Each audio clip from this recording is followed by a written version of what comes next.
If your Toshiba Dynabook Portege X50 is stuck on a black or blank screen, we will guide you through the recovery process. We will repair boot components, restore Windows, and resolve common startup issues.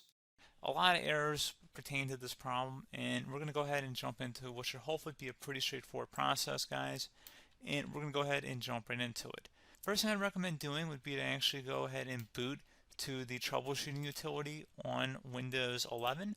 So if you do a hard power off 3 times in a row, Windows should automatically attempt to launch the startup repair utility. And if it doesn't find anything, it will give you the option to select advanced settings, in which case it will take you to a screen that looks like this.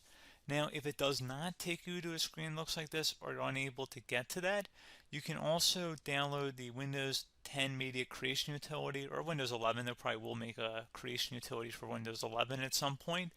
And it doesn't really matter, you can actually run the Windows 10 utility on Windows 11 as far as I'm aware. And you should be able to run the troubleshooting utilities built in within it. So you just would go ahead and download it to an ISO file and then burn it to a DVD or USB. It'd have to be about 4 gigabytes or more. It couldn't be a small USB flash drive, and it couldn't be a CD. It'd have to be a DVD. And then you'd boot your computer from it. So depending on the computer manufacturer, you'd have to tap a different key on your keyboard in order to launch that menu, in order to select what boot drive you want to go off of. So it could be anything between the escape key, F2, F8, F12, for example, and those are the function keys on the top of your keyboard. So you may have to just do a little bit of trial and error. Shouldn't take you more than a couple minutes. Googling it would probably be best before you even begin. But anyway, we're ready to go ahead and jump right into it. So we're on the choose an option page. So these will look very similar whether you're booting from it directly within Windows itself, or if you're plugged in a USB flash drive with the media creation utility installed and you selected the recovery option. So when you are setting up your Windows 11 installation or Windows 10, depending on the drive you're using, there should be an option to repair your computer in the bottom left corner of the dialog window, one of the first screens that comes up.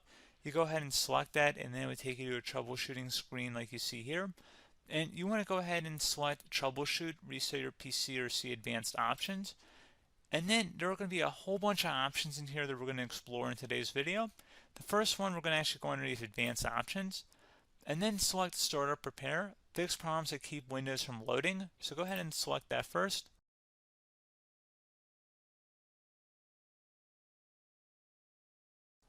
Okay, so you can see it could now repair our PC. That was our first option we could try. Something else, if we go back into advanced options here and then select troubleshoot, we're going to go underneath advanced options again. You can go ahead and actually access safe mode by selecting startup settings. And then if you select the restart button, you have the option on the screen select safe mode with networking, which will give you a key on the screen. It'll tell you which key to press to enter that. I believe it's the F7 key. It'll do that for you. I'm not going to go over that in today's tutorial because I don't really want to go into safe mode, but you're more than welcome to attempt that by going into here and then selecting restart.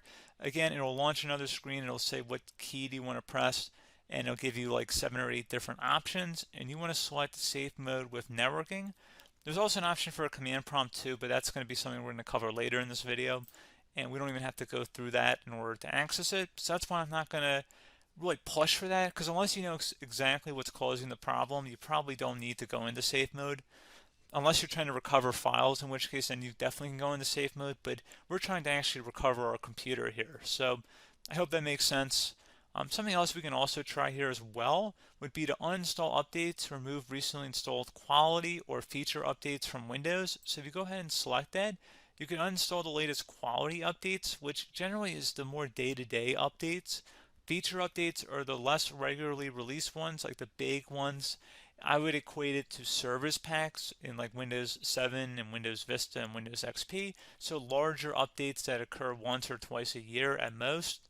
And the quality updates are more just a regular update. So probably obviously depend, it'll take longer if you're going to try and uninstall the latest feature update versus quality update. And maybe you don't need to go back that far. So just giving you guys a couple of pointers with that. Something else you can also look at here, and we're going to jump into the command prompt in a little bit, but you can select System Restore, which will use a restore point recorded on your PC to restore Windows. And this is something I would highly recommend here, guys. So select Next. Assuming you have a restore point saved on your computer, you go ahead and select the most recently created one, and you'll select next, and then you'll select the drive. You shouldn't actually have to select the drive. You can scan for affected programs, but we're going to keep it all default here, and then we're going to select finish. So once started, system restore cannot be interrupted. Do you want to continue? I think we're going to select yes. I don't think we have anything better to do on our computer right now, so just give it a moment here to initialize. It will take a couple minutes to run, obviously depending on how large your hard drive is and how much is saved on the system restore point. So just give it a couple minutes here.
System has been restored successfully.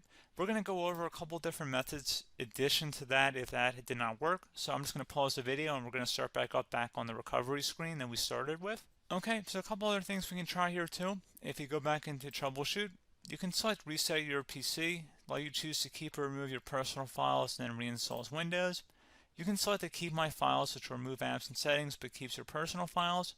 You can also select remove everything, which will remove all of your personal files, apps, and settings. So this is more of a factory reset, the second option here. First option, it should not delete all of your personal files. However, it will pretty much clear most of your programs, and keep in mind, there's no guarantee that your information, number one, is even still available and easily recoverable on your computer to the point that you actually would be able to recover anything. And the second point is that there's always a chance that it won't actually recover and it will just do a factory reset anyway. So there's no guarantee that actually would keep your files anyway. So I would recommend trying to get a recovery tool and backing that up first before selecting it anyway. But again, those are a couple different options. And then something else you can try here if you go back to the choose an option. Another option, if you go underneath choose an option and select troubleshoot, advanced options, and now select where it says command prompt. Okay, so the first thing we should do is type our main hard drive here. In most cases, it should be the C drive. So you just do a C colon and then hit enter on your keyboard. So once you're underneath the C drive, we're going to type in dir and then hit enter on your keyboard. It should have program files, users, and Windows all in there. That's how you know you're in the right directory.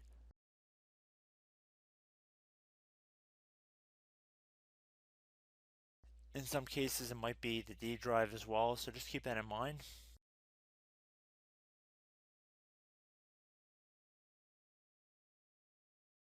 Next thing we're going to do is type in cd space / Windows / system 32 / config,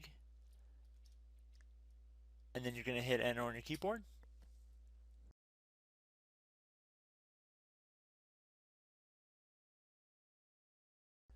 So now you're going to type md space backup.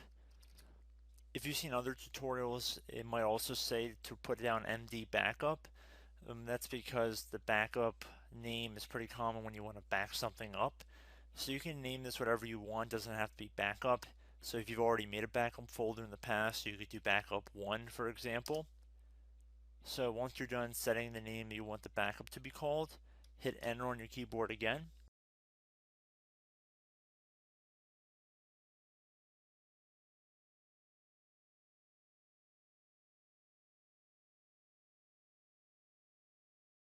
this point you want to type copy, C-O-P-Y, space, then you want to do the star symbol above the 8 key, then do a period or a dot, whatever you want to call it, then another star sign, and then another space, and then type backup, and then hit enter on your keyboard.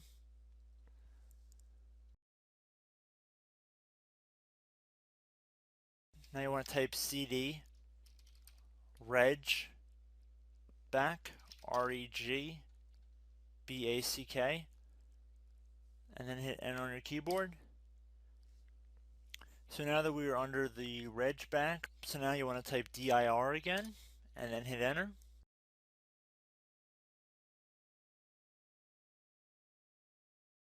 So now at this point we're going to type copy again. So copy, space, star sign, dot, another star sign, space, and then 2 dots. So we're going to type copy, space, star sign, dot, sign, star sign, dot, dot, and then hit enter on your keyboard again. So for overwrite, you want to overwrite all. So type A on your keyboard, so capital A, and then hit enter on your keyboard.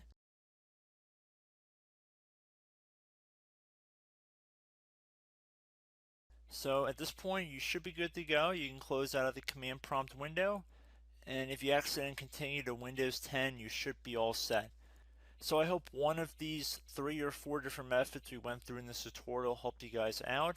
Again, I'm not sure if you guys heard me earlier, but try to go back into your safe mode if possible and uninstall any programs you know might be conflicting with the Windows startup if you can get into safe mode. So just keep that in mind. Something very simple like that could be blocking up everything. So again, I hope this tutorial helped you guys out, and I will catch you in the next tutorial. Goodbye.